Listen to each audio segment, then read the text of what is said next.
Good morning, everyone. I'm Selena Cunningham, the Deputy Director in the Maine Governor's Energy Office. Dan Burgess and Ken Coburn, the co-chairs of the Energy Working Group, regret that they can't be here today, but alas, shoulder surgery and a long-awaited family vacation have kept them away, despite the pull of Melanie and Hannah in the Climate Council. So we're happy to have many members of the Energy Working Group in the audience today. And so here's the list, and I just want to start by, both from the co-chairs and me, thanking the Energy Working Group members for their hard work over the last 6 months. We have a broad array of people with diverse experiences throughout the energy sector that worked together thoughtfully, respectfully, and collaboratively to help us shape recommendations that will really make this a better climate action plan. So again, just appreciate the effort. I also want to acknowledge Caroline Colin from the Energy Office, who was tremendous in staffing this working group, as well as David. We would not have had the recommendations we would without their hard work. So here are the 4 recommendations from the Energy Working Group. We started the conversation with thinking about how, as a state, are we going to deliver clean, affordable, and reliable clean energy for all Maine people. And so there are 4 big areas that we started thinking of from the very beginning. The first is related to energy burden. How can we address and reduce energy burden for all Maine people, with a particular focus on low and middle income households? And we can make sure that all families and communities are benefiting from the energy transition and that we're not leaving anyone behind. The second recommendation is around clean energy infrastructure. We know that we need infrastructure to support and meet our climate and clean energy goals. And so we have experienced over the last several years, since we've implemented a number of laws related to clean energy, and have experiences that we wanted to bring and strengthen the recommendations of this next climate action plan that really focus on how are we going to deliver the infrastructure necessary in a way that is predictable and works for communities, as well as making sure that we can do so in a cost-effective manner. The third recommendation is a new one for the climate plan, and that is related to energy demand management. And this is in a related innovative ways to reduce peak load on the grid. And this is critical to make sure that we reduce the overall infrastructure necessary to meet our climate goals as we're increasing the the demand from electricity, from whether it's transportation or buildings or home heating. And so we want to make sure that we're reducing that peak load from energy demand management and other technologies. And so we know that we will need to collaborate with our other working groups and other sectors in order to work on some of those specific recommendations.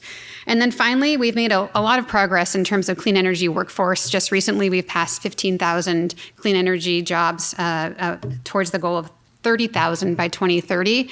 We can build on the work already done, and we have a recommendation focused on that. So delving into a little bit more detail around energy burdens, our proposed actions speak to Maine's needs to better understand the full spectrum of energy burdens for households. So it's not about electricity burden, it's about overall energy, whether it's what kind of fuel are you using to heat your home, to heat your water, as well as what kind of fuel are you using for your vehicles. And so when we think about the information that people have, we want to make sure that they have a full spectrum of how those costs are, how their families are, the bigger picture in terms of the amount of funding that they're using for this energy, as well as the savings that come from the clean energy transition. And so the group recommended Maine set a target for reducing that overall energy burden among low and medium income families.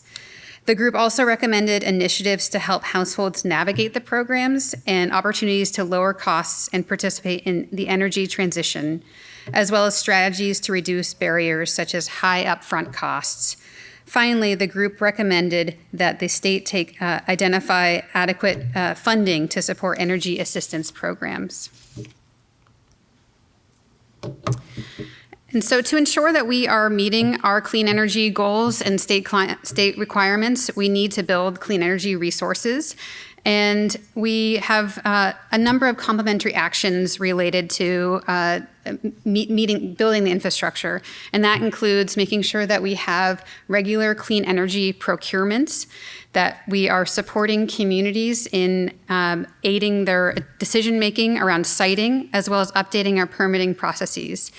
And so the group talked about a number of different specific recommendations of how we can do this, how we can use federal funding that is available to help communities and to help the state and others develop plans and actually take steps to make sure that we're able to build this infrastructure in our communities. We know that this is essential to meeting our climate goals. And then regarding the manage the impacts of buildings, vehicles, industry on the grid with load flexibility and innovation. If Ken were here, he would use the analogy of a highway. And if we all got on the highway at the same time, we would have a traffic jam. And the easy solution to that is having people leave a few minutes later, and so that you can have less congestion on the highway.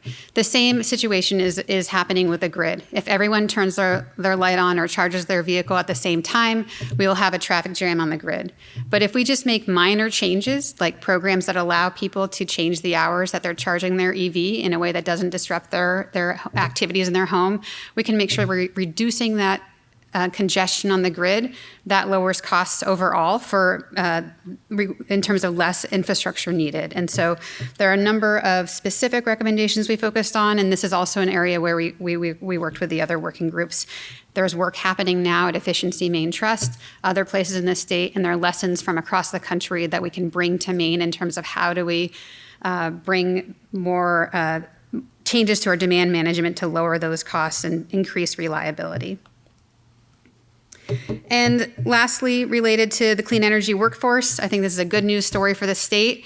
We have recommendations that build on the work that's already happened, including supporting apprenticeships, making sure that we have innovative partnerships working with businesses and others that are out there working to train young people and people transitioning from other industries into the clean energy workforce, also focusing on disadvantaged populations and how can we make sure that we are connecting people to the clean energy workforce. I'll also say from a state perspective, we think about how can there are multiple workforce initiatives across the state. How can we complement other activities that are happening in this space to make sure that we have the people available to build the projects that we need and how everyone can benefit economically from them. And like other working groups, we heard from the Mitchell Center and their work talking to priority populations as well as people from across Maine. And this is just one example of one of the comments that came in. And we were reassured by the fact that this is one of the areas that we're really focusing on how to reduce the energy burden for Maine people, and believe that we have recommendations that help speak to that. And similarly, we heard regarding the surveys that Maine people are looking for affordable, renewable energy solutions, and they also believe that cost, public perception, and lack of understanding are key barriers.